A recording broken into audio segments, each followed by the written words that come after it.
That is, unless you really are annoyed by warm weather.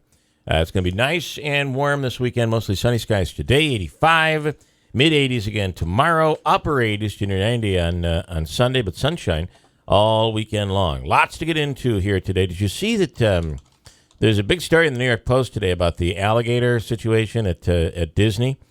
And they're saying that... And actually, these are people that have been through this. They had been at that resort, the Grand Floridian, and reported to Disney that there were alligators. And Disney, the people at least at the Grand Floridian, they have these new I don't know, they're not cabins, but I guess bungalows. Bungalows, is that what they call them? Bungalows? Maybe yeah. Lean-to? Lean-to? Is that too? I think bungalow. I'm gonna go with bungalow. Yeah, that sounds more fancy. But apparently they're $2,000 a night, and the people like to feed the alligators. So it's almost a bit of an attraction. So when somebody reported the alligators, the people at Disney, the Grand Floridian, said, "Oh, those are our pets, and the people like to feed them. They're not going to hurt anybody." Well, they did. Yeah. So I'm assuming that policy will have to change. In the New York 22nd Congressional District, interesting news yesterday. And you've been seeing these commercials from Martin Babinick and wondering how is he going to end up getting on the ballot. But he's started his own third-party line called Upstate Jobs, I believe, or New York Jobs. I forget exactly what it's called.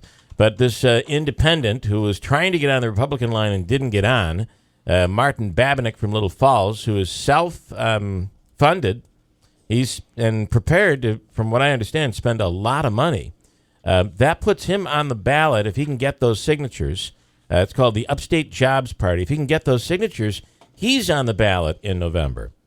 That makes things quite interesting, adding another person to the mix in November anyway, right? Yeah.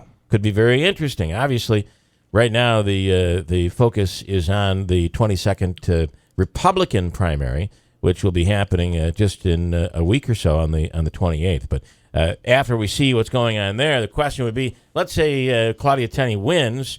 You have Tenney, the Democrat, and this Martin Babinick, who's local here and leans Republican, but will be on this Upstate Jobs Party. It's going to make it interesting. So I was kind of confused about his eligibility still. I mean, there was no primary. He wouldn't be on in November on the independent line running for Congress? No, it's the Upstate Jobs Party line.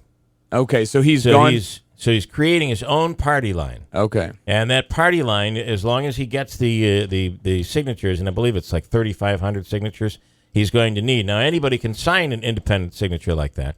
Remember, don't get confused with independent. It's a third party we're talking about. There's the Independence Party. Right. Which is a party of its own. Then there's the independent. That's somebody who doesn't really affiliate with a party. And then there are these third party, some of them get made up, and, the rent's too damn high party and stuff like that. That's kind of what this is. You go out, you create your own party, you get the allotted number of signatures based on the population of the district, and bingo, you're on the ballot. Now you're way down on the ballot, but you're on the ballot. Too damn high. Too damn high. Rent's too damn high. How about this?